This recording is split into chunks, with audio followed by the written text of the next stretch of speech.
Hey everybody, it's Kai here from Techno Funk Boy. I'm also Kreth and Dammoth here on the Dice Dreary podcast, and I kind of wanted to do a little bit of a review of a lesser known Dungeons and Dragons resource that as was it was very hard to find. It remains very difficult to find, and it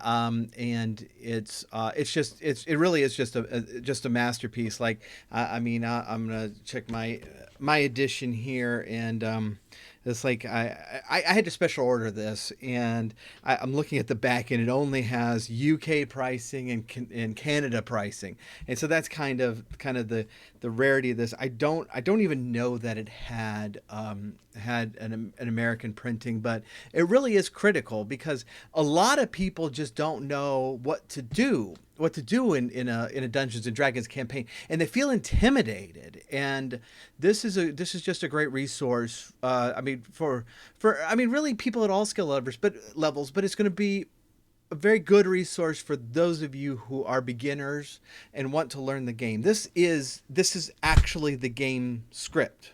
This is the script, and so you can follow this, essentially line by line, and get through your adventure. And it's a lot of fun. It's very humorous. It's got a lot of really good humor in it. Anyways, this is it, and this is the script that we use on the Dice and Dreary podcast.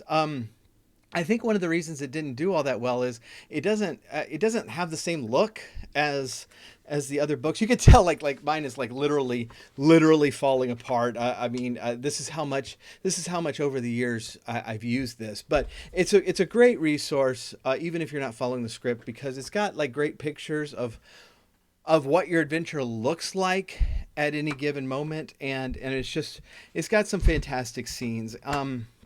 And I was a little worried about it when we decided to use the script for the Dice and Dreary podcast, because it was a resource, but it turns out that, like, I guess it had such limited distribution that a lot of people didn't even realize that we were using it, and complimented us on our wit and like the quickness on our feet during the game.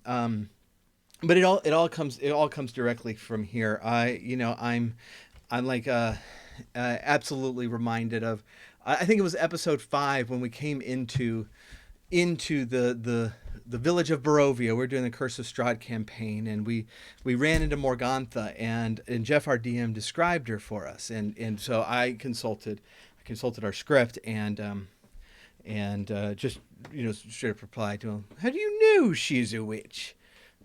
Jeff was like, "I don't think you do know." And Sprocket jumped in and said, "Burn her anyways." And that's what we did. And I felt a little bad because it turns out that wasn't her real nose, but a fake one. It looked real. It looked real.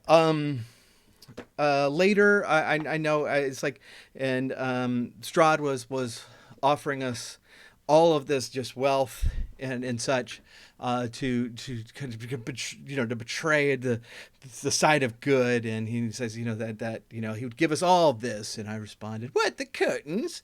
And that was, it was just this really nice, great line.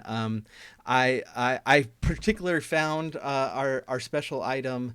Unfortunately, I was trying my best to find that holy hand grenade that I swear we found it in one of the dungeons. I know we found it in one of the dungeons, but apparently not. And that would have been very good, because I had just told Strahd that his mother smelled of elderberries, and that would have been a good time for it. There might be some awkward moments, especially when you're playing online. You can't like share a book. That like I think like Jeff was like, had like forgotten his or something, because we were being chased around by this giant monster, and we are just going in circles. I mean, he was chasing us, just running and running and running. And Sprocket and I were like, at any point is the animator gonna die, because this is just getting long and awkward. And Jeff didn't know what we were talking about, and I really think that I think he was just trying to cover, because he had forgotten forgotten his books. But yeah, stuff like that could happen. And so it's always more fun when you're playing in person anyway, and that way you can pass this around. But if you are able to find this, I wish they would. I keep checking Drive Through RPG to see if they have stocked a PDF of this, or at least a PDF. I don't know I don't know why Wizards of the Coast is holding back on it. I mean, this it seems just like it could just fit right, I mean, really really well in fifth edition in all of the books that are coming out. So, but anyways, if you do get your hands on one, it is very much worth your time and purchase. You've seen how much use I've gotten out of it, and now you know the secret of the Dice Dreary podcast, and how we're so quick on our feet, and how we are so witty um, and hilarious, just all the time. So there you go. I appreciate you watching, and we'll catch you next time.